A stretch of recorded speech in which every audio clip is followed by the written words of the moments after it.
you wake up already tired. Not because you stayed up late, not because you partied, but because somewhere in your chest, you already know what today is going to feel like. Alarm, commute, emails, meetings that could have been emails, lunch you eat at your desk while pretending it's a break. More emails, commute home, collapse, repeat. And somewhere around Wednesday, a thought creeps in that you almost feel guilty for having. I'm working so hard. Why do I still feel broke? You tell yourself it's just a phase. Next promotion, next raise, next year. Surely then, the math will finally make sense. But here's the thing. For a huge number of people, it never does. Because working harder and earning more are not actually the same thing. They just look similar from a distance. Today, we're breaking down why the 9-to-5 grind, the one everyone tells you is the responsible, respectable path to financial stability, can quietly become one of the worst wealth-building strategies you'll ever choose. Not because working is bad, not because jobs are a scam, but because the relationship between your effort and your income is far weaker than you've been told. My name is Jack. If you've ever felt exhausted and behind at the same time, make sure to hit the subscribe button and give this video a thumbs up if this helps you out. Let's start with the belief almost everyone absorbs before they even choose a career. Work hard, get raises, climb the ladder, and eventually you'll be financially comfortable. It sounds logical. It sounds fair. Effort in, reward out.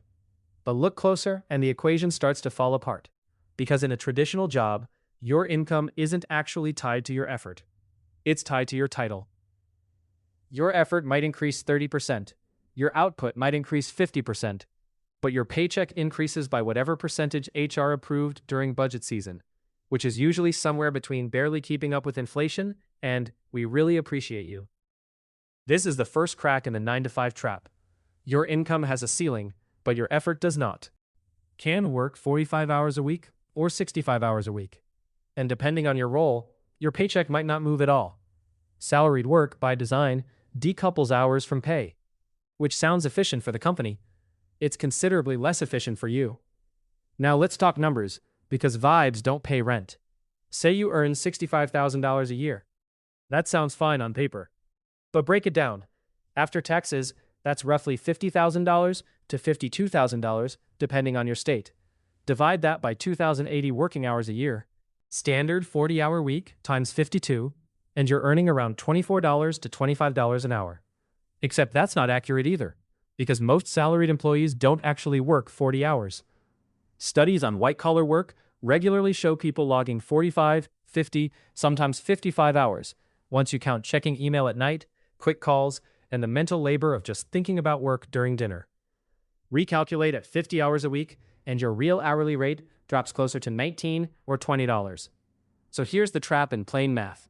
The harder you work, the more hours you absorb, the lower your actual hourly value becomes. You're not being rewarded for hustle. You're diluting your own rate. Here's what most people don't realize. Raises are almost never designed to match effort. They're designed to match retention risk. Companies give you just enough to keep you from actively looking elsewhere. That's it. That's the whole formula. Annual raises average somewhere around 3 to 4%, which barely outruns inflation in a normal year and actively loses to it in a bad one.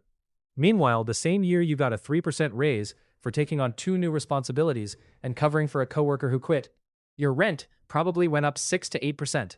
Groceries went up. Insurance went up. So even the reward for your extra effort is often, in real terms, a pay cut. This is where it gets really interesting. Because working harder inside a job doesn't just fail to increase your income proportionally. It can actively work against you. The better you are at your job, the more responsibility gets quietly added to your plate. You become the reliable one, the one who gets the messy project because they'll actually finish it, the one who gets pulled into meetings that have nothing to do with their role because their manager trusts them. This is sometimes called the competence penalty. Your reward for excellence isn't more money. It's more work. It's like being the strongest person at the gym and getting handed everyone else's weights to carry. Impressive, sure. But nobody's paying you extra for the extra plates. Let's bring in the two-person comparison, because numbers only tell half the story. Person A works a corporate job. They're ambitious. They stay late. They answer emails at 9 p.m. They take on every project. Their manager loves them. Over 5 years, they get 4 raises.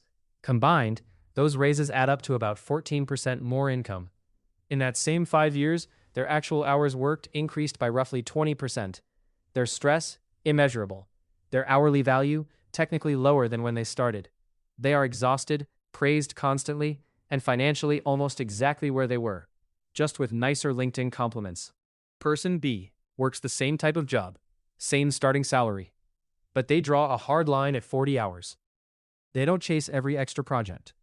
Instead, they use the energy they save to build a skill outside of work.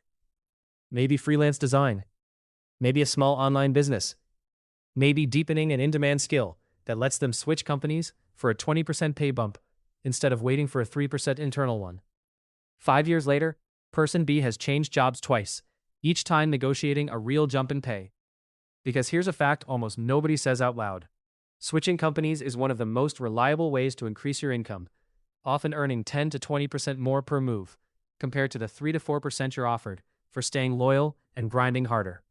Same effort level, wildly different outcome.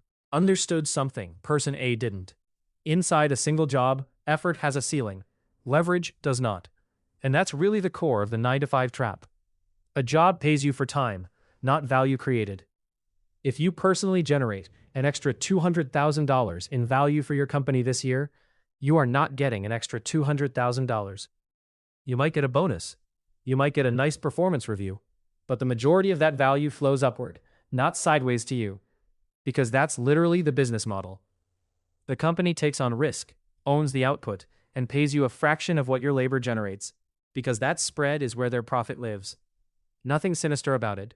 That's just what employment is. But it means just work harder is financial advice with a hidden ceiling nobody points out at your first day orientation.